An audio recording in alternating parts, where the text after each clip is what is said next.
blessings on my enemy. Jesus will provide.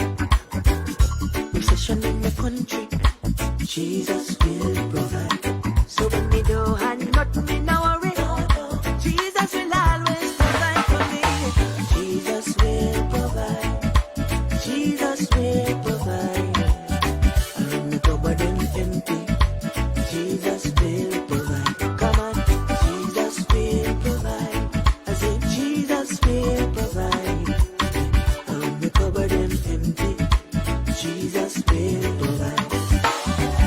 He better than kiss and quail. He keep on putting bread on my table. Lingos and Freddy, them not ready. Jesus Christ always got me. Yeah. And he's my chief baker. So my bread basket always run over. So blessings overflow, overflow, overflow. Now I know that Jesus will provide.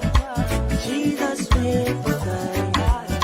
And when the cupboard empty, Jesus will provide. Come on, Jesus will provide. I said Jesus will provide. And when the cupboard empty, Jesus will provide. He's my provider, my Jehovah Jireh, and my supervisor. My cup run it over, so overflow, overflow, overflow. I know. 'Cause like you're doing it for spite, no matter what Jesus will provide. So Jesus will provide. Jesus will provide. And when the cupboard empty, Jesus will provide. Come on, Jesus will provide. I said Jesus will provide. And when the cupboard empty, Jesus will provide. Jesus will provide. Jesus will provide. And when the cupboard empty, Jesus will provide. Come on, Jesus will provide. Well, it's just absolutely wonderful to have you with us on a Tuesday night. A time where we can just reflect on what's taking place in our community. You know, ever since the lockdown, the Lord has been doing some great things, and it's great the way that I've been meeting some very instrumental people and interesting people as they share their lives in the community. And something else has happened today, and I want you to open your spirit and to receive. But as you know, before I go further, I always like just to leave a word of prayer. And so just bow your heads with me, wherever you may be at this moment, as we just kind of dedicate this time. Father, in the name of Jesus, we ask you that you just come in our midst.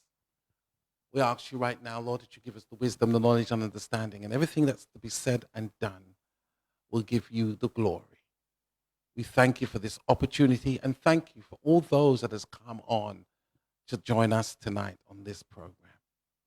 Let them find it one of element of surprise. Let them find it interesting, and let them learn.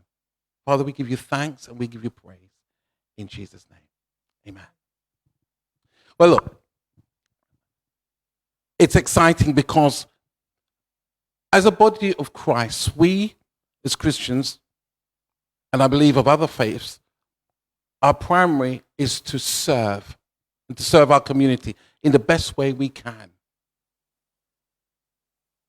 And I'm trying to say to you at this current moment that we also have the Metropolitan Police with us in the studio today, and they also have the same mandate, which is also to serve. I do believe that when they made up their mind to join, it was about protecting and serving. And so we are going to discuss that, how the church and the community and the police are working hand in hand to deal with very difficult situations that we see. And I'm learning, even in this particular time of COVID lockdown, that there are so many different initiatives out there that we need as a church, to be aware of.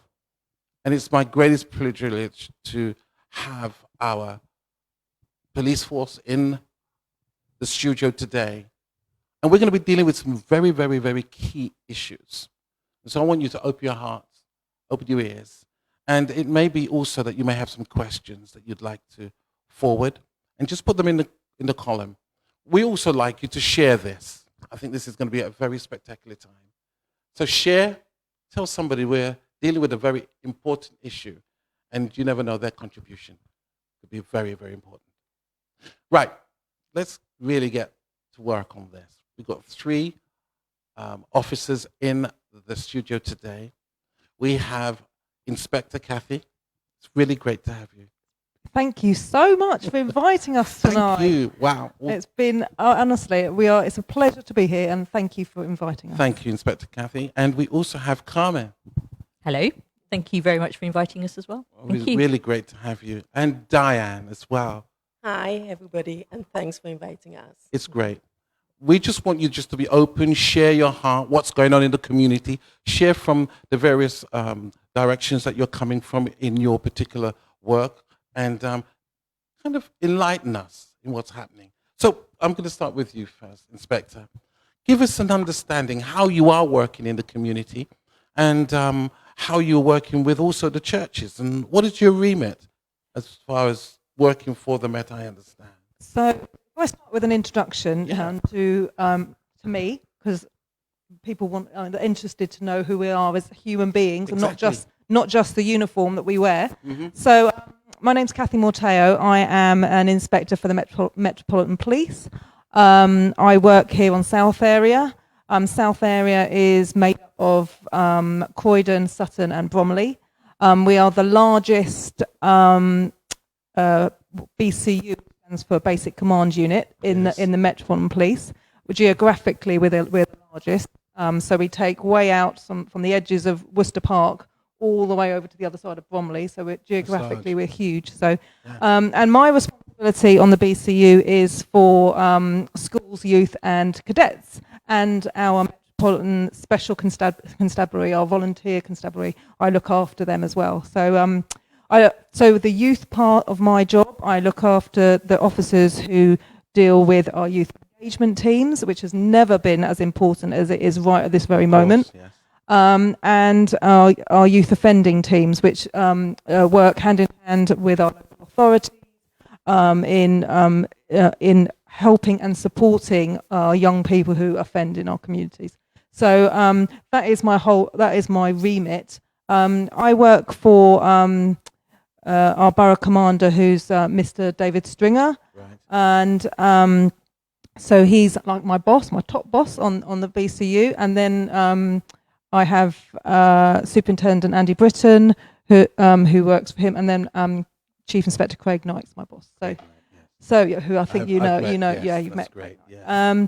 And so my whole world changed at the beginning of this year when I took on this new role that I'm in now, and then we had COVID took over for us, so changed completely how we are engaging with our communities. But it's so important that we carry on doing that, and hopefully tonight I'll have the opportunity to tell you about some of the ways that we are doing that, and we will beat COVID, and we will, and I think COVID has actually led to me being here tonight in a strange way, and actually reaching more people than we probably ever had the opportunity to reach before. So that's excellent. So that's kind of the things that I'm sure you'll ask me lots of questions. I've got loads of questions for you, Kathy. So it's great that you've just given that type of platform that we can move forward. So we've also got Carmen here with us. Hello. It's really good to have you. And Carmen, just give me a little bit of a background from where you're coming from as well. So I'm a police officer for the last 16 years. I've been a detective. I've worked in Safe Neighbourhood team. I've been in the response team, which is the boys and girls that go out on blue lights everywhere and running after fast-acting jobs. I'm currently working in county lines, and I'll be working in the criminal behaviour orders team as well, which is just to do with safeguarding and antisocial behaviour type things, and focusing on that, trying to get people to behave better and with support as well. I was in Surrey Police for 14 years. and I came to the Metropolitan Police 2 years ago, where I was given the prestigious position of Norbury DWO, which was great fun. I met some lovely people, and I worked with some fabulous members of Metropolitan Police. So yeah, good. Excellent. Well, I'm looking forward to talking to you on that area of the county lines, which I think it's, wow, when we really understand the things behind the scenes, what's going in that area. So I'm really looking forward to hearing a little bit more from you on that. And we've got Diane. Diane, Yes, I give me am your Diane background. Vincent. Been in the Metropolitan Police for just over 19 years, almost Wow. 20 years. Wow. Yes. I've done several roles, like being on a response team. I've done safer neighborhoods. I've done safer schools. I was previously based at Lewisham, but I came over to Croydon about 3 years ago on promotion as a sergeant. So that's where we are. And at the moment, I'm frontline policing, where we do response calls. We answer 999 calls and deal with everything that goes on. Excellent. And I believe you do a bit of recruitment as well. We do a bit of recruitment, yes, and we're looking for people. We need people. We need people from a background, from a community.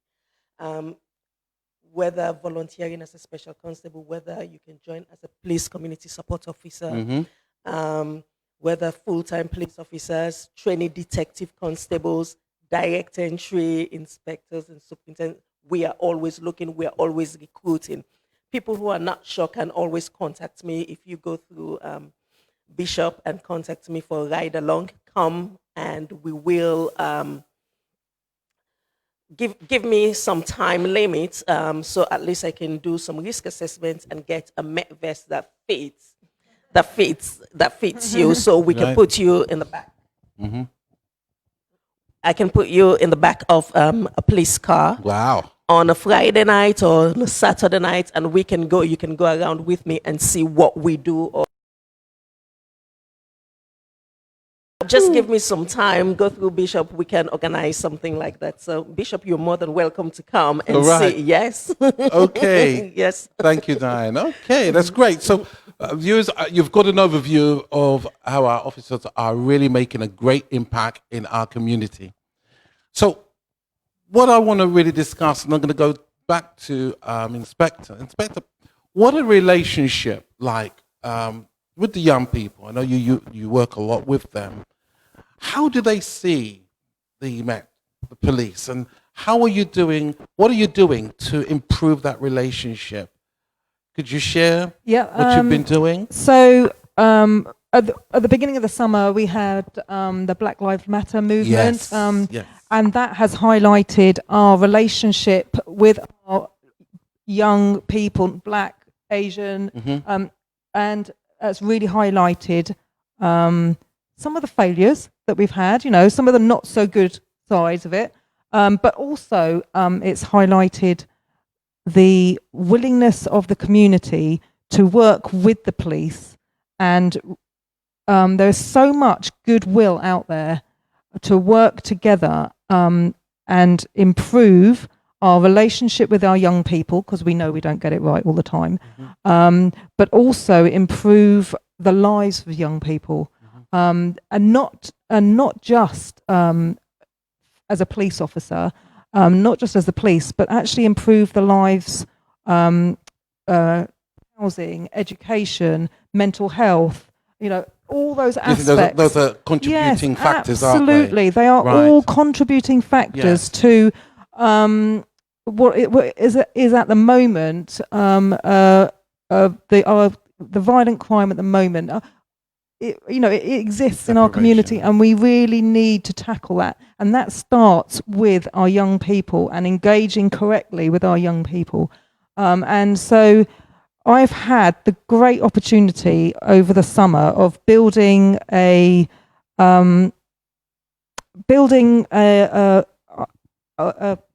group of organisations, bringing organisations together. The fantastic Anthony King and DJ Milk Tray. Good guys. Fantastic. Very good people. Absolutely fantastic. And to have people like that in your community who are so willing to help and stand by us as the Metropolitan Police and be seen to be standing by us. Catherine, It's fantastic. can I just ask? I mean, I know the good work. I mean, we've been meeting up now, I think 3-4 times, and I'm honoured that you said you would have come and to be with us this evening. But from your perspective, what's gone wrong? Why maybe the trust has been broken down with the community, with our young people, that when they see the police, they may feel well, I can't trust them. I can't work with them. I don't think they have my interests at heart. There's so much profiling out there. What do you think has gone wrong over the years? Why our young people have that stigma about our police that are there to serve and to help us? It's down to the individual child's perception of how we are as an organisation and where they get that perception from. Most of our perception is taken from our experiences or the world around us, from the media, from social media. Right. Children they're like sponges. They will soak up everything that you put in front of them.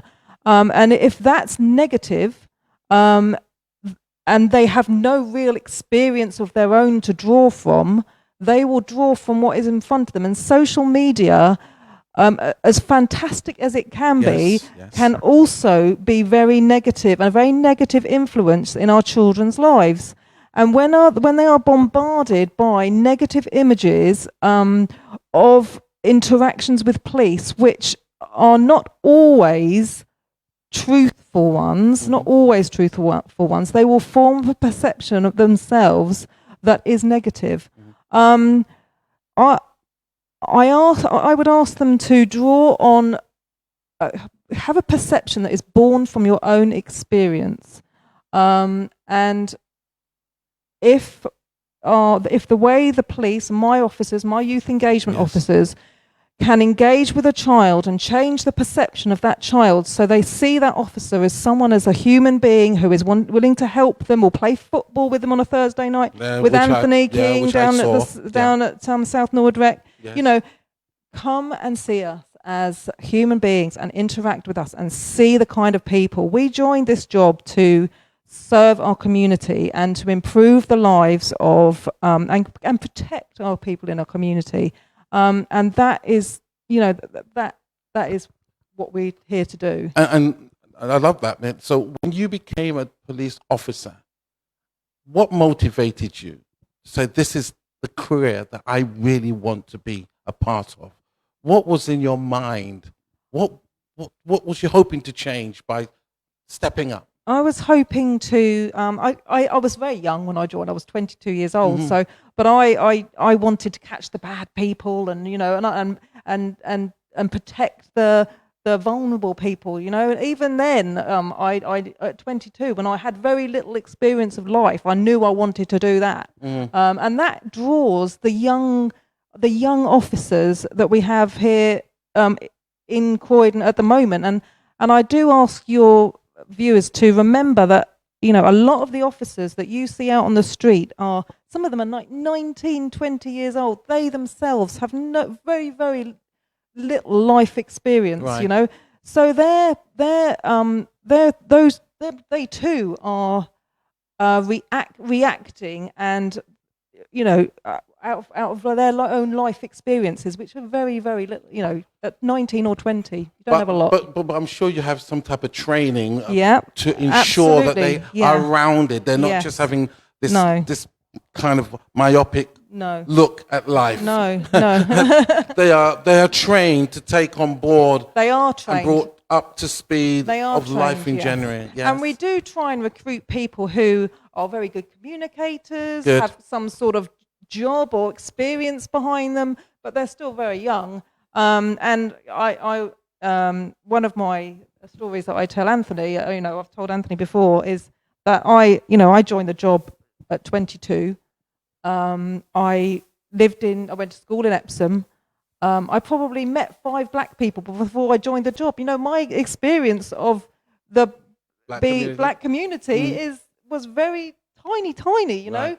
So my experiences were born from sometimes the police, my police works, which sometimes can be negative, Right. as we know. So, and that what I was saying to you earlier is that every single young officer brings to the organisation a different background, a different culture, a different religion, a different, and so we are 30,000 plus individuals, Well, I really do appreciate you sharing that. That's obviously that even when you do go through training, you have to have your mind a little bit more broadened Yes. to know that we are in a multicultural. Yeah. Everybody acts differently, and so therefore the trainer has to take on that. But one thing I also like that we are doing I like is, that. and we are learning. Oh, we're learning, and we're learning. I mean, I've got 28 years service, and we are learning. And one thing what we are doing is we're bringing the young black members of our community into our training rooms with our young officers, and we are showing our young officers, trying to give them a bit of experience of what it's like to be a young black person in Croydon at the moment. So we are asking our community to teach us. Okay. And I think that, as I said to you earlier, one of the greatest things that has come out of the last few months is that we are more open than we've ever been. We're talking more than we've ever talked, and we're being more honest than we've ever been. And I really, and sitting here tonight is an example of It's that. an example. The last question I'm going to ask you, because it's taking interesting. over. No problems. No. I want you to be yourself here. This is indeed a great privilege to be sitting among you. Would you say there are bad police in the force? I would say that if you put 30,000 people of any organisation together, you are going to get that. You are going to get bad. There are going to be the bad ones. Put 30,000 doctors, waiters, postmen in the room, and you're going to find the bad ones. That's great. But we, as the Metropolitan Police, we're not expected to have that, and we have to. You trust us. Our community trusts us, so we have to find the bad ones. Okay. Well, this is it. This is what it's up. I think in everywhere you'll find someone, and we have to weed them out, that it doesn't infect the whole society. So thank you so much. And we're coming back to you. I'm hoping you're enjoying this, because I'm learning as I'm hearing. Carmen, I want to talk with you on another issue, which not a lot of people understand or is aware of, and it's the county line. People might think, what on earth is that? Okay. But I want you to share with us about these young men, and I understand, and young women. ladies. Yep. Young That girls. are groomed to go from one place to the next, Yes. carrying drugs. Please, Okay. tell us about this. So for anyone who doesn't understand what a county line is, it's basically a drugs line, which can start from any city. It's not just London or just Croydon or just Norwood or anywhere like that. It can start in any city, from Manchester to Glasgow to Inverness, you name the city, and there will be a drugs line from there to someone else. Wow. We've had I think the longest drug line we had was from London to Scotland in Inverness, where the young lad was picked up by the Scottish police. These children do not wake up one day and say, I'm going to go off and be a drug dealer. They are groomed within an inch of their lives on Instagram, on any other social media that they are already involved in. So most young people have Instagram. I'm 51, so I don't have much of it, I'm afraid. But these children will be basically given a very nice advert saying, do you want to earn 100 quid a day, or do you want to earn 900 quid a week, or do you want to earn £1,000 in a week? Really? Yeah. And it's a very nice open invitation. Of course, the kids who might not have as much as they would like to have gone, yeah, you know what, that suits me just fine. They'll reply back and they're in. And once those people have got their claws into them, it is so difficult to get out. Now, this is not just affecting young poor people by any means. Two of my, I'll call them subjects, because at the moment they're not clients, they're not, they are victims of county lines. But two of them had a house. One of them had a tennis court in the back of their house. The other one had a swimming pool in the back of their house. These are very well-to-do parents whose children have just been grabbed in. Come on. Yep. Come on. No, if the stereotype is a poor black kid in the middle of nowhere, what these county lines drug dealers will do is they'll choose the very vulnerable sections of our community, so the very poor, maybe fostered kids, maybe slightly, vulnerable kids who've got some mental health issues, but they'll also choose kids who've got a bag load of money, because when they owe people some money, mum or dad might say, oh, did you want your pocket money this week? And they'll think, yeah, actually, I need to pay off my drugs debt for 200 quid. And of course, lending their child 200 quid for that month might not be such a big deal. So they know that if they go for the richer kids, nothing is going to happen. So I would ask everyone to please don't think that the stereotype is there. It is any child. And if I said to you that we have had children as young as 9, would that surprise you? Yes, it would. Okay. Where's the I'm just talking about the parental responsibility. So well, the parents don't know. That's the reality is that children have a mobile phone, and I would ask all parents that if you have your child mobile phone, the question you need to ask yourself is, who pays for that mobile phone? If it's you, then you should be looking into your child's mobile phone. Wow. If they're paying the bill, then fine. That's up to them. But I would urge all parents, if you are paying that phone bill, then you need to look into your child's phone. Have a look into your own bank accounts. If you lend your child your credit card, say, for example, you say, oh, can you go around to the shops? And of course, COVID is just tap and go. They will have your bank account details. Now, these people groom children. It's Charles Dickens meets, Chimney Sweep. Yeah, the Chimney Sweep kids. Think that, but in 2020. Right. Okay? Right. You've got, no child will wake up first thing in the morning and go, I know, I'm going to go and be a drug dealer. That idea is ridiculous. They are groomed very slowly. We'll see, so on their phone there will be conversations that will happen over a period of days, weeks and months even. And then the child is, oh, you know what, I'm going to go and do it. This looks really good. Or they're pressurized into doing it under force. Maybe they've been threatened. Maybe their brothers and sisters have been indirectly threatened. Maybe these people will come by their house and just drive by and wave at them, and they'll think, crikey, they're serious, they know where I live. But actually what they've done is they've just left their location on their phones, and these guys have driven up and down enough times to work out where they are. Come on. This, it's always heavy-hearted when you hear this. To the next level, how has the police and maybe community been able to have a handle on this, to reduce the county lines? I mean, without giving anything away or whatever, but what are you doing in enabling that we can reduce this? Because it's so really we will sad. get referrals from parents who are convinced that there is something not quite right with their child. Usually that's the first thing, is the parents. And I would urge all family members not to be suspicious of your child, not to distrust your child, but distrust the people that they could be in touch with. A child is a child. Yes. They don't know that adult has, evil aims and dealings with. But what they don't appreciate is that adult has been doing this day in, day out for months, if not years. Now, as a parent, you are not going to know this, because as far as you're concerned, your child is your beautiful child and you trust them implicitly. Why wouldn't you want to trust your child implicitly? They are your family. So with that in mind, the social worker is perhaps alerted. Maybe something has come through from the school. Maybe the school has seen potential people that they're mixing with. Maybe they've suddenly been expelled for no reason at all. It's that sudden snap of behaviour that has changed them.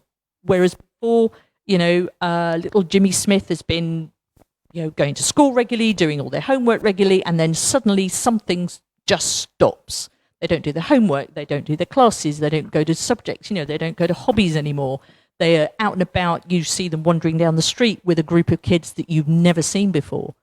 I mean, I'm people are sending in things here right now. I mean, from a church perspective, how can we help our young people? Talk to them. Talk to them. Talk to them. Just talk to them. Don't alienate them. Don't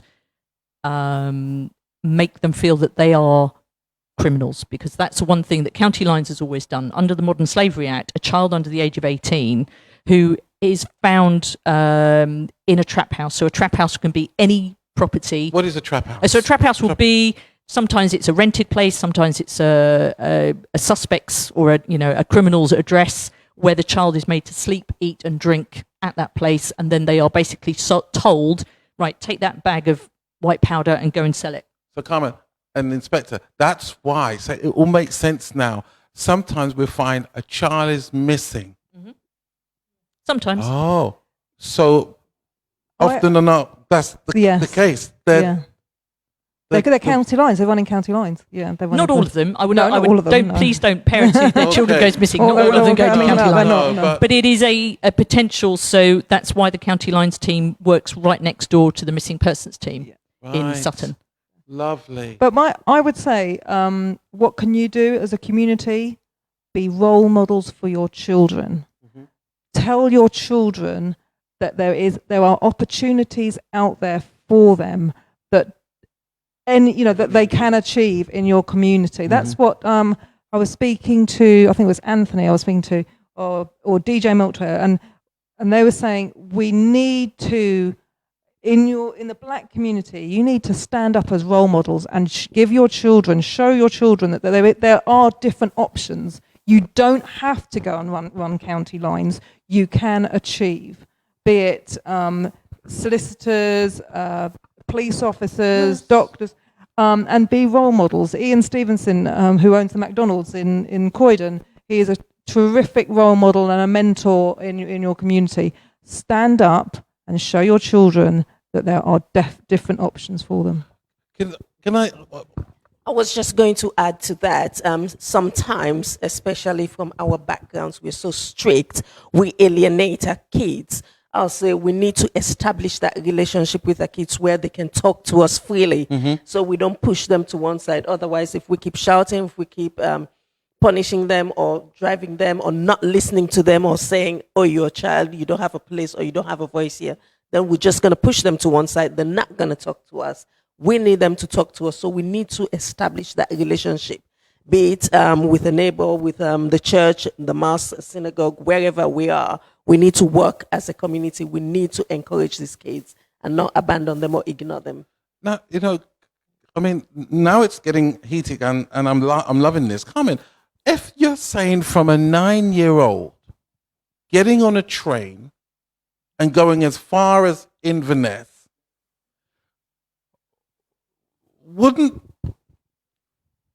the ticket master, wouldn't the foreman or the public know something's wrong here for a child of 9 to be purchasing a ticket, traveling from, which work out to be 200-300 miles, and not raise an alarm or say something? No, because they might be going along with an older teenager who they will be told is their pretend brother or sister. Oh. So they won't be going on their own as a 9-year-old. So you'll get 9-year-olds carrying knives for older boys. You'll get girls generally. This is the other thing I'd like parents to be very much aware in terms of any daughters or sisters you might have.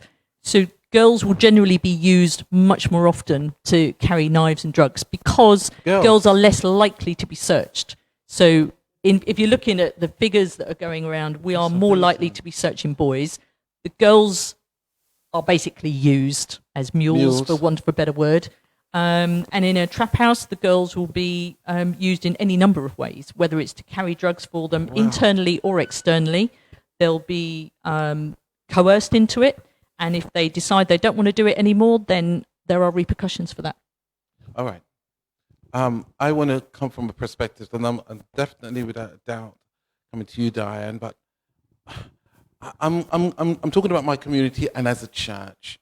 You're saying talk to our young people. Talk. If we see something suspicious happening, talk to them. Yeah. Don't blame them. No. Listen to them and engage with them. Allow them the space and time to say at some point what has happened to them. Something has woken up inside them. Something has changed them to do this. And it's not, let's be honest about this, 99.999% of the time, it is not their parents that have done this. It will be an external. So a teenager is more likely to tell their friends or an external neighbour or teacher about something that's happened to them. Teenagers are, for victims especially, having worked in child protection, it's their friends that are being told first what has happened to them, because the relationship with a teenager and a parent is slightly distanced at that point, whereas a child under the age of 10 is most likely to tell their parents straight away.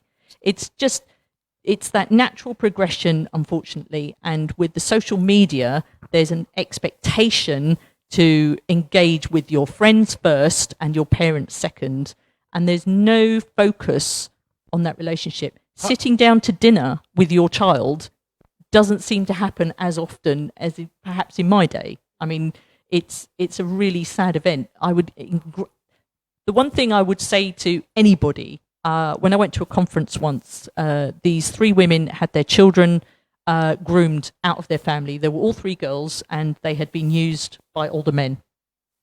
And the one lady stood up and said something I will never forget, which is, I had to groom my child back into my family. Mm-hmm.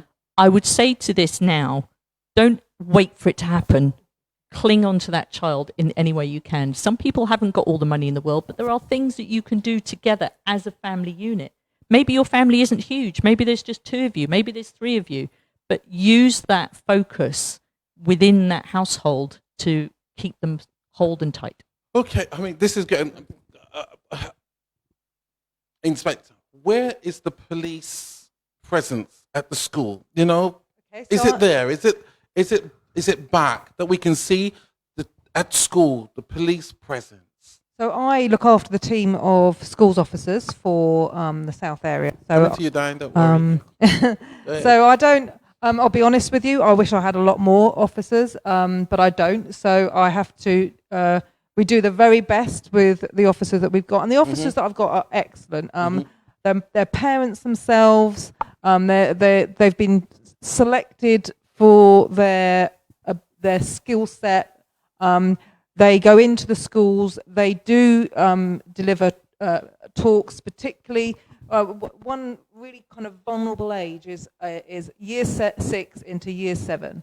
So we do a lot of work with the year 6s as they transition into year 7. Very difficult this year with COVID, but we do a lot of work about personal safety, county lines.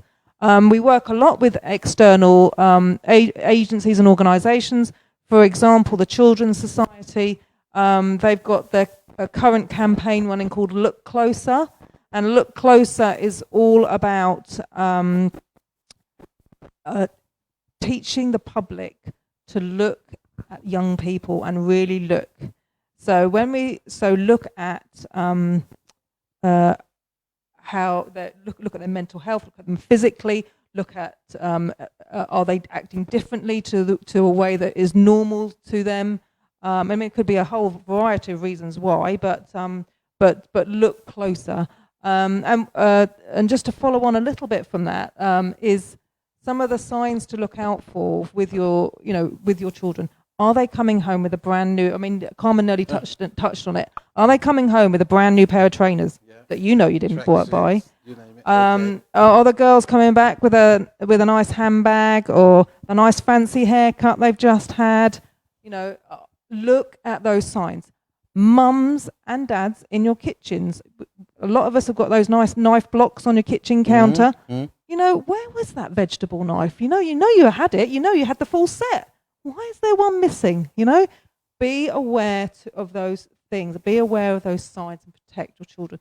So that kind of answers your question. But we do have schools officers that go into schools and teach all those things and work with organisations. I also have youth engagement officers, as I touched on earlier, that work outside the schools. So for example, Legacy Youth Zone, a fantastic facility in our locally here in Croydon, but are available to anybody any kids that can get to Legacy. They're more than welcome there.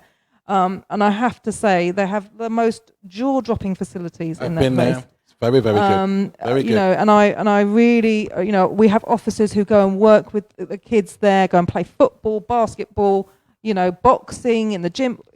We have our officers go and do all those kind of things, and just build those relationships. So we are really trying. Doing your best. But we need your viewers to help us do that. You know, one of the good things that we do on a Friday, as you know, is we come together at in the CVA in Croydon, and we bring together all the third sector organisations who possibly haven't heard of each other, and we bring them all together because they all have one common goal, and that is to improve the lives of our young people, and that's what we're trying to achieve. And we're making big strides towards it, but everyone can get involved. We do appreciate Diane, and I want to bring you in here. And I mean, this is all good, okay?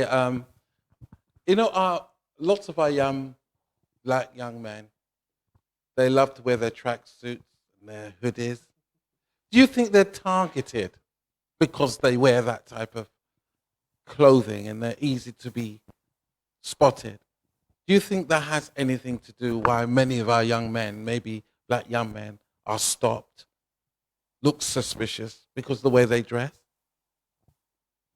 Wearing the tracksuits, I wouldn't say really. Maybe the way they wear that tracksuit. The way they wear it. Pulling their pants down. Maybe Wow. putting, if they're grabbing onto parts like around the waistline and stuff, you might think, is there something in there that might be slipping down? Okay. I might look at it and think, sometimes we do have calls from members of the public, which is why we end up turning up and searching our young people.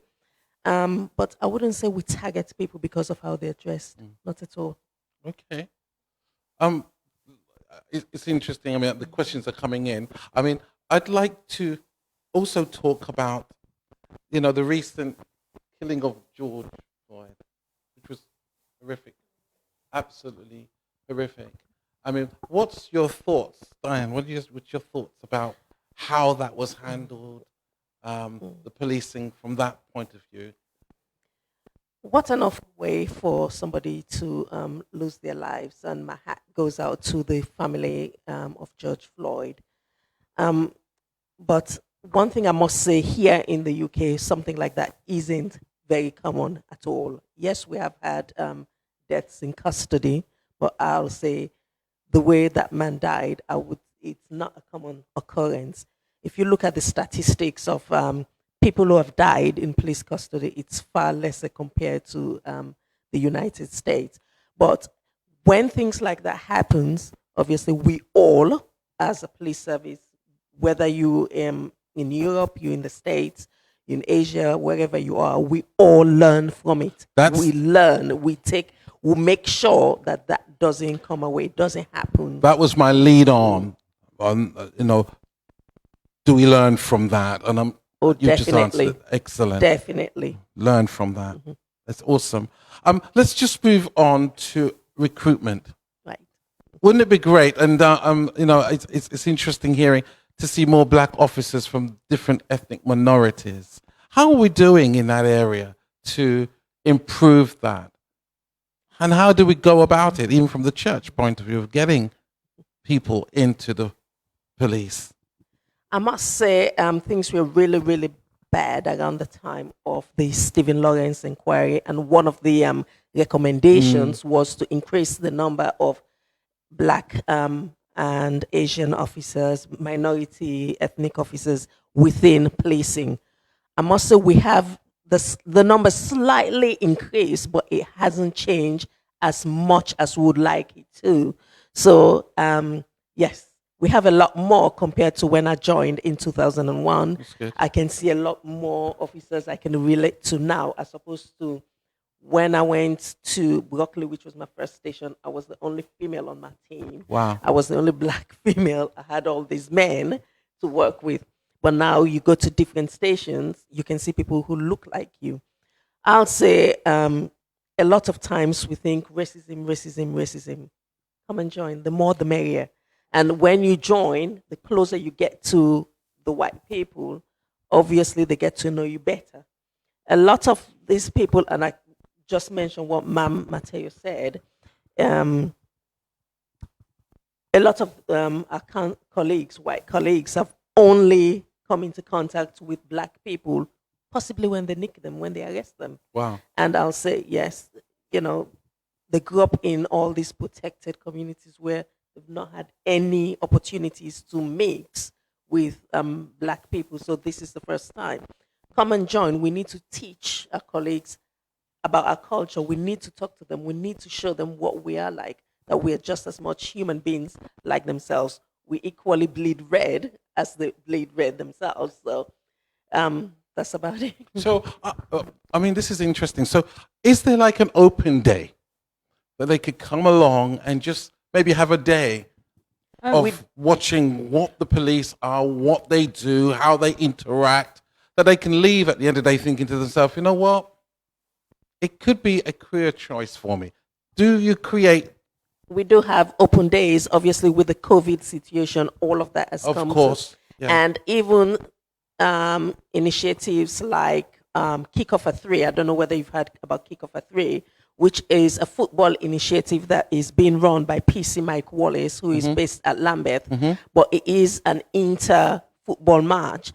And about 2 years ago, that went as far as Spain. We had football teams coming from Spain, from Ireland, from Scotland. They play various football matches, and then the finale is at the Warren, usually in July, and we have a team that is crowned the winner usually. They're given gifts, they're given trophies, and we encourage them. It's usually kids between the ages of about 14 and 16. We're not here to criminalize them. We're here to mix with them, talk to them, play with them, just show them what we're like. We're human beings ourselves. We do have family members too. There's a lot of opportunities in the police as well that aren't just police officers. So we have DWOs or DDOs, so dedicated detention officers who work in our custody suites, who are civilians. We have our forensic science, our scenes of crimes officers, all civilians. Our front office staff, a lot of our front office staff are civilians. There's a whole civilian support staff that we have as well. Okay, so not always uniform. So you don't always have to. There's lots of opportunities, lots and lots of. Human resources, all the admin officers, all sorts at head of office, things, all sorts of things. So are you saying, would it make a lot of difference if, for the force, I use the word for the police, or the Met, by recruiting more ethnic minorities, would that also encourage more ethnic minorities? Absolutely. I really, truly do you believe that? I truly believe. And you know what? For all the parents here that are listening, one of the really good things that you can get your kids involved with is cadets. Cadets. I'd like to hear a bit more about that, the cadet side, as an introduction into police. So I look after the cadets at Bromley, Sutton and Croydon. And we have award-winning cadets at Croydon who have nationally won competitions. They do the Duke of Edinburgh. They help in the community. They learn so many skills, as well as being taught some police skills as well. Some law. They get drills. So they learn to march, and they wear the cadet uniform. They go off and do camping for the Duke of Edinburgh. It's fantastic. Where are these cadets? How do you find them? I mean, so you speak to me, and I will. Excellent. Okay, so we need that information. Yes, I'll get you that information. You can put it on your website, on your social media. But we need members of the black community in our cadets. And when the kids see, because we do a lot of work with the officers, and that's a really good insight. Another insight for the slightly older ones who aren't children anymore is our special constabularies, the volunteers. So our volunteer officers are officers just like us. They have uniforms just like us. They have a power of arrest just like us, and they work alongside us and they're just fantastic. They really do support us. So that's another really good insight into the job. So we're not just dealing with the plain clothes. It's not dealing with a uniform. There are other aspects of policing that people can get in. Witness care. Yes. Lots of it, yes. Civilian can actually be a part of that. Yes. And could move from that into uniformed Definitely. officers. Absolutely. Yeah. That's interesting. Okay. I was going to suggest the PCSOs, the police community support officers, PCSO, who yeah. I have to say are worth their weight in gold in a neighbourhood job, because they're not police officers, they're PCSOs. People frown upon them because they call them plastic police officers and all this kind of. And actually, As if they're like not real. yeah, They're doing a which good is job, just- aren't they? The PCSOs that I've ever had the privilege of working with are worth their weight in gold. They are phenomenal at talking to people, with people. So if you have a gift of the gab, but you don't want to be a cop, or you don't want, perhaps a PCSO is the route for you. Perhaps if you want to just try being a cop for a little while, do the volunteer, be the specials. My husband was a special before I technically groomed him into the police, I suppose. Okay. They like word Bring him groom. in. Yeah, and he loved it. He absolutely loved it. He was up in Westminster for, I think, the best part of 4 years, and he had a ball. So policing can be enjoyed from different aspects, not just plain uniform. There are other facets, and I think this is what we need to get out there. That it's not just uniform. There are other assets. It's not just about uniform, like I said. Obviously, the support staff, the criminal justice unit, most of them are not police officers. But when you become a police officer, it's not just about frontline policing. There are other aspects too. Right. Dogs, horses, firearms, Right. you name it. Right. There are other aspects. Right. Whether you want to become a schools officer, a safer neighborhoods officer, there's so many other aspects. TSG, you name it, it's there for you to do. I love this. I love this. Many aspects of policing. And one thing that we haven't mentioned, and I think it's a bit of an elephant in the room, that we have 3 lady officers. I'm blessed. Sitting under lady, I'm well protected. Yeah. Beautiful. Absolutely wonderful. It used to be that we still do need to recruit more women, but you can see that we are here tonight. It's fantastic. Yeah. It's really I was good. going to say, when I joined the job 16 years ago, I was the only female in Isha for the best part of a year. Out of, I think there was about 15, 20 officers altogether, including from the inspector to the sergeant. I was the only female for 6 months. And that's totally changed now. Big time. Big time. You would say the same, Diane? We do have a lot more females than, yes. But It's we want increased more. The numbers. Yes, We need definitely. We need more. Definitely. And we need them in our senior ranks as well. Definitely need them in the senior ranks. So we need more female officers in ranks a lot higher than mine. But yeah, this is the senior ranks. I mean, I would reiterate that Sir Robert Peel's 8th article, I think, Mum, correct me if I'm wrong, is that we are the police and the police are us. We are the police, we are the public. And so and it needs to reflect. being the We first need police to be officer, that yeah. mirror, Okay. and we're not, and we need it to be. Can I also add, do you also work, have you heard of street pastors? Yes. Excellent. Yes, street Street pastors. pastors. So Mark Tomlinson, who's over at Sutton, I've worked with him for a long time. I was at Sutton before I was at Croydon for a number of years doing safer neighbourhoods. So I'm not as familiar with the street pastors in Croydon, but definitely the ones in Sutton. And Mark Tomlinson led those for a number of years. You've heard of Les Isaacs, a great man. I mean, the pioneer who started street pastors, and it's just gone on well. Are fantastic. They're brilliant. They are brilliant. The support and that they provide to us out on the streets in nighttime economy is fantastic. But the support they provide to the youngsters who are on the street at night is Brilliant. brilliant, absolutely brilliant. And may I just also mention, as I said, all-female officer, the head of the Met, Cressida Dick. I know, Cressida mean, Dick, yes. I mean, that's absolutely, just our commissioner, amazing, isn't it? Yeah. So we have come on leaps and bounds. Of course, I find her very calm, and I think she's a really great person for the job, no doubt. I just missed an opportunity to meet her last week, but I heard that people said that she was just absolutely excellent, and what a great role model, I'm sure. For us as ladies, definitely. Of course. Definitely. Well, look, at times moving forward, I'm really grateful for you being here tonight. Tell me what I can do with our ministries and all the other pastors out there that to help us to begin to work more closer with recruitment, work more closely with county lines, work more closely with, our young people. How can you encourage us? And I want to give you the opportunity to say, as a minister of the gospel in my local community, we have the same, we're here to serve. That's what my job is as a local minister, is to serve the people.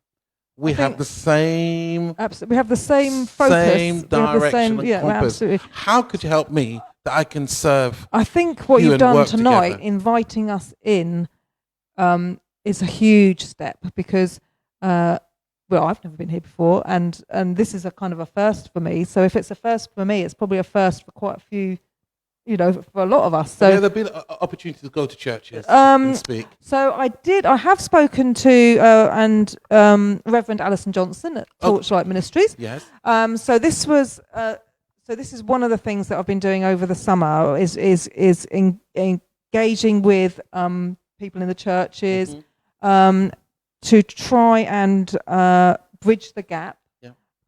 And we did have one event with Alison, and it was a ladies' event, and we did discuss all the topics that we've talked about tonight.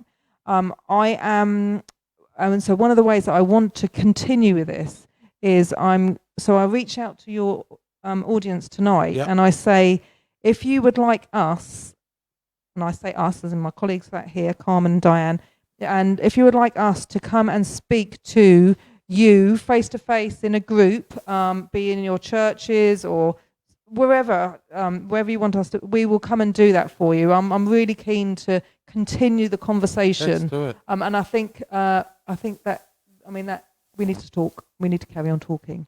Diane. If people don't feel comfortable in meeting Mam Mateo, and Carmen, by all means, you can also contact me because our young ones are pretty suspicious constantly. There's a lot of mistrust. I work with the Black Police Association. I'm the lead for the Women's Forum. We can put you with mentors, other Black police officers. So feel free to contact myself or Bishop. We can put something together for you. We can link you up with other police officers. Excellent. Carmen. I want to get involved, as my community partner. I just want to be encouraged. Yeah. But tell us, what more can we do? I think knowledge is power. I think the one thing that parents might feel worried about is knowing the truth that's out there, the knowledge that there are people out there who are aiming for their children. They're not pedophiles, they're drug dealers. That's the deal. And the issue for us is the fact that we need parents to be empowered with that knowledge. Don't close your eyes. Don't pretend it's not happening. Don't shut the door and think, oh no, my kid's going missing, but he's fine. Do you know where your child is? Do you know who they're out with? Do you know where your daughter is, your son is, your child that you're looking after? Do you know their friends? If not, why not? If you know that something, if the hairs on the back of your neck are sticking up and thinking something's not quite right, get to know why. Take that knowledge and use it to protect yourself and your family. Okay. Thank you. Look, time is going away, but I can't close this session without asking or dealing with this issue. I mean, this is so brilliant at this moment. Wealth of information. What always hurts our hearts, and a few years ago we marched on the streets, pastors, and we dealt with the whole idea of the knife crime in Croydon, and it bleeds many other hearts. And I have been with many of the parents who have cried. And last week we had Yemi here with us. How are we dealing with this area? Are we winning this battle? Are we beginning to get closer in getting good relationships, that we can see the statistics dropping? How is Croydon doing? And I can't speak for anywhere. How is Croydon doing? At the beginning of the year, we had a really rough time at the beginning of the year. Throughout the summer, we haven't had a single death to knife crime. Knives are still out there, and we still have a lot of injuries caused by knives, but we haven't had any deaths throughout the summer, which is excellent. And if you speak to Anthony, he will tell you that it's because of the work of the people in the community. So I started this hour by saying that one of the ways to reduce knife crime is to improve the quality of the lives of our young people, and I really believe that. Yeah. One is linked to the other. So yeah, and that's why the topics of conversation that we've spoken to tonight, although we haven't specifically spoken about knife crime, they are all linked. Would you agree with that? Yes, I mean, totally. obviously you're both, yeah, but- I would say to a parent, it's not about distrusting your child. It's knowing that they are doing things that you are not going to know about. Right. It's not a matter of, it feels like distrust. So, for example, and I'll be Good to blatantly honest here, my niece comes to stay with me. I check what's in her bag. I want to know that there's nothing in there that she's hiding from You me. check your niece's... When she was under 16, yes, absolutely not a problem. And she knows it. She comes into my home, she brings her bag in, I make sure that everything's okay. So it's not a distrust of her, it's the fact that I know that there are some incredibly clever people out there that are going to do things to her, and make sure she doesn't tell her mother, make sure she doesn't tell her father, that's my brother, you know. That's accountability there. That is accountability. Beautiful. But I love my niece with my life. You know, her mother is a beautiful, beautiful woman, and I love my niece. There's nothing I wouldn't do for her. But it's not it's about not about distrust. that. It's not It's about not distrust. about that. It's just making sure that she's safe. Making sure. That's all it is. And, you know, I would say to anyone whose child is suddenly, you know, maybe the bread knife has suddenly gone missing or the vegetable knife has suddenly gone missing in the kitchen. First things first, don't panic. Sit down, talk to your child. Don't make them accountable. Don't make them feel guilty. They are scared individuals who think that carrying a knife is going to solve it. The reality is, and this is the big hard-hitting reality, is that you are more likely to die if you are carrying a knife. And that is the reality. Say it again. You are more likely to die if you are carrying a knife. So I would urge all parents, if your child suddenly starts carrying a knife in their back pocket, down the backside, some children bizarrely, and I hate to be very basic about this, but they will put the knife in between their buttocks so that we can't feel it. So it's hidden, or they'll put it down the side, right inside their legs. So, you know, if they suddenly walk around the house and a knife falls out, you know that there should be an alarm bell ringing. Why is my child carrying a knife? But why do they always say, listen, we're over time, but you see, they all say, I'm carrying it for protection. Because that's what they tell them.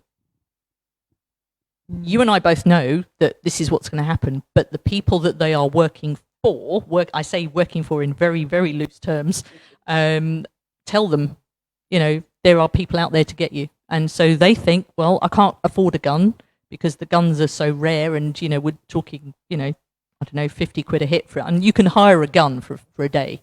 So, and that's a difficult, I know, you can hire a gun, but a kitchen knife, mum and dad have got, you know, mum, dad, aunties, uncles have got a kitchen knife in the thing. What are they going to go for? It's going to be easy target. And they're more likely to have the knife used upon them. Their own knives, yes. Their own knife used upon them. Yeah. So, but we see, I just want to end tonight by saying that, you know, we see the worst. There's a lot of good in our communities, a lot of good. Yeah, we see the worst, but we have, you know, my experience in the last few months, I have seen the best of people, and I hope that continues. Well, it's been an interesting night talking about the reality, and you know, I got a question. Yeah, I got to close this. I know, bear with me. You see, it's not every day this happens. I'm in great company here. I'm sure you will be back. But I believe there are questions out there that they want to hear, they need to hear, and I want to give it justice. I mean, for instance, the last statement about racial profiling. Driving your car, and I only stopped because I was black. That, again, we had a very important MP that was stopped the other day, and she felt very much targeted after checking that the car wasn't from a particular place. What do you think about racial profiling, driving a nice car and you're just stopped because of the color of your skin? Oh, yeah. Well, for me, I'll say there are times when I've been out myself. I've stopped vehicles when I thought. You've stopped vehicles? I have, yes. When I thought the manner of driving is bad, is this person actually the owner of this vehicle? Because if Wow. he spent money to buy this vehicle, he won't be driving it and going over potholes. And it turns out that that vehicle was stolen. So it's from us stopping vehicles that we can establish whether a vehicle has been stolen, doing inquiries, chatting to people. However, it's the way you talk to people, the way you come across. That is the big issue. That is the big problem. Talk to people. Let them be on side. If there's nothing wrong, just say, it's nice meeting you, nice talking to you. It was a nice chat, and send them on their way. But having a tit for tat, two people shouting, two wrongs, don't make it right. So, yes, if you feel aggrieved, I'll say, come back to us, come and report the incident, talk to us. We investigate, go back and look at body-worn videos, look at, yes, we do investigate, we do look into all these incidents. So if I was stopped, I just be calm, answer the questions, don't get irated. And one of Just the be things calm. that, Is that what you would advise? I would advise, yes, because otherwise, what are they going to do? Going to turn around and call for more units and say, well, I've got this person who is very uncooperative. I've got this person who is aggressive, who is shouting, who is swearing and stuff like that. But body-worn video for us has been a bit of a game changer. It's really helped us. The videos that every officer... Yes. Every officer wears body-worn. Yeah. And one of the instructions, I don't know if you've heard this, Diane, but one of the latest instructions is for officers to turn on their body-worn video. Have you got one in the studio? You've got one? Did we see this? Wow. One of the instructions that we've just had very recently is to turn on our body-worn video. If you're driving a car and you're driving down the road and you see a vehicle that you want to stop, you turn on your body-worn video at the earliest opportunity, and then you'll be able to hear the officer's rationale for stopping that vehicle, which I think will be really helpful. And from my experience, and I know it's not all the time, but from my experience, it's manner of driving or the state of the car that would dictate whether we stop a vehicle or not. Quite a lot of times, especially at night, we can't, and we are behind the vehicle, we can't see who the driver necessarily. I was about to say that. Yeah. Every car I've ever stopped on blue lights, I don't look at the driver, I look at the car, look at the manner of its driving. Yeah. Is it swerving in and out of traffic? Is it driving more than the speed Yeah. limit should allow? Yeah. That would be reason enough to me to think, are they drunk? Are they on drugs? Just because of the manner of their driving. So it's not, you don't really see the colour of the people in the car. car? Unless you can back me up on this, I think, because you're right behind, so you're watching cars ahead of you. You're not going to see the driver. You're going to see the car that's maybe 2 or 3 cars or even just a car in front of you. And then when you get out, when you stop the car and then get out to the side, then you're going to see the driver. Unless you've got Superman vision. Not unless that vehicle is seen going the opposite way. Oh, okay. Maybe you're going one way. Yes. That's the only time you're Yeah. likely to see who's But it's driving. because the car is driving erratically Yeah. or Man- dangerously, Yeah. you make a stop. But it's And not... also, if you have a very young-looking, if you do see the driver going the opposite direction, and it's a very young-looking driver, and they've got a very nice car, if that was my nice car, I think I might want it stopped just to make sure. If you had a nice car and it had been stolen, you'd want the police to stop it, wouldn't you? Do you know what I mean? You would. If you want somebody, you want police to stop it if somebody else is driving it. If you see a young driver in a very expensive car, and we do have the power by law to stop any vehicle and ask the driver to see their driving driving documents. That is a legal power that we have, that we can stop any vehicle on the road and ask the driver to see their driving documents. Although you already have an idea who that vehicle should belong to. Oh, we can do because we can do registration checks, etc. But sometimes our radios are so busy that we don't have we can't get those details before we've stopped the car. Right. Don't forget clone plates. Pardon? Don't forget And cloned plates. We get cloned plates as well. So vehicles, for example, Bishop, I'm sure you've got a nice car outside. And what are you saying, Kathy? I must say, many years ago, my brother's car got stolen. Yeah. over 15, 20 years ago, it was never found. Yeah. So I'm saying, yes, Wow. I'm a bit annoyed that Yeah. that vehicle wasn't stopped Yeah, at some you'd want it point. stopped. You know what I you mean? want it stopped. So yes. it's very difficult job. Very difficult I job. can appreciate. We can please everybody. We No. do get things wrong sometimes. We just learn from it and move on. And Yeah. that's it. We've gone way over time. Well, as I said, thank you very much. I mean, I knew today was going to be absolutely interesting. I am so honored to have you, Inspector Kathy, with us today, Carmen and Diane. We thank you for your openness and honest and sharing with us concerning what's going on out there. And I think it's important, even from my point of view as a local minister in the area, that I don't alienate myself from you. We work together because we're in the same job. We're here to serve. I serve my community. I serve the church. And you do the same thing. I think you should come and be a cop. You know, so many times the amount of hats that I do wear, I'm sure I've got one of those on. I joined when I was 35. Does that help? Look, we're grateful for your insight today. And I hope you don't mind as we close. I just want to pray, and I hope you don't mind, that you'll get the strength to carry out your exercise your duties to the best of your ability. And all that you do will bring an effective change. Father, in the name of Jesus, we lift up our inspector. We thank you for her. We thank you for the experience. We thank you for placing her in this community and the way she's integrating with everyone and talking.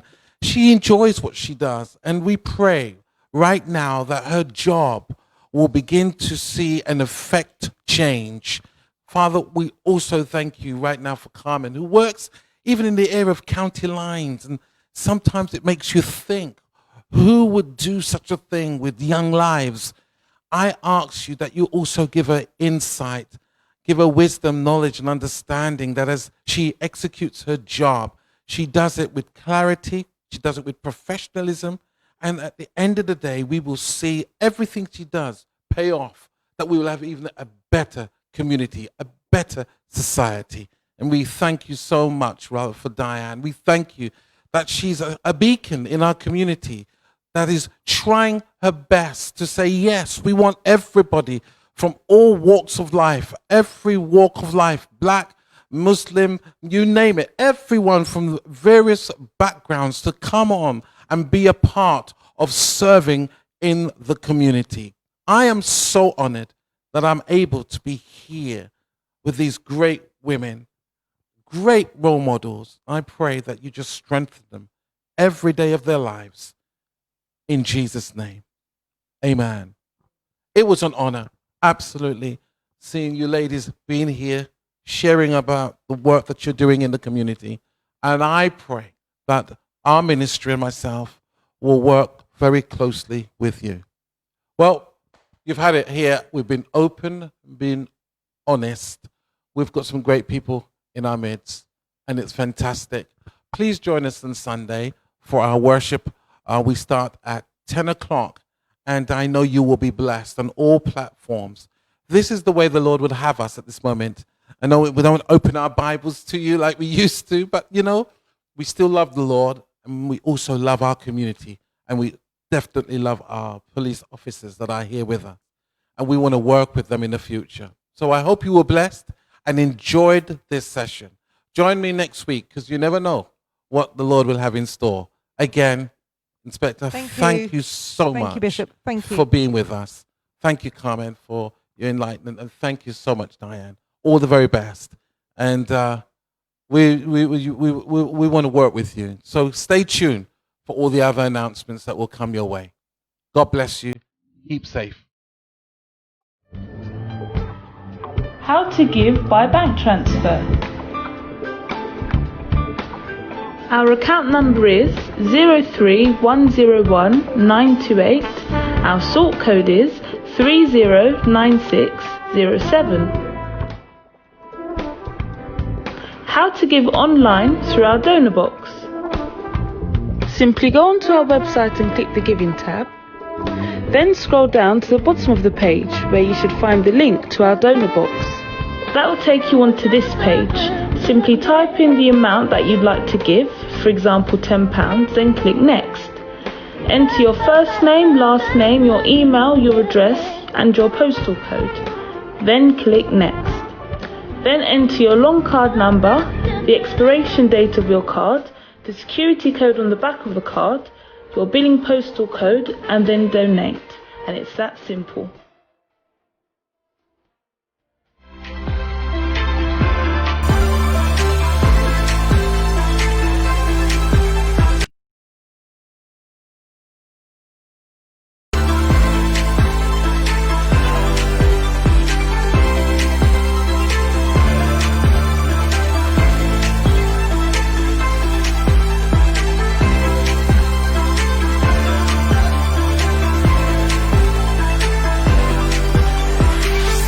Acts Christian Church, where you're the head and not the tail.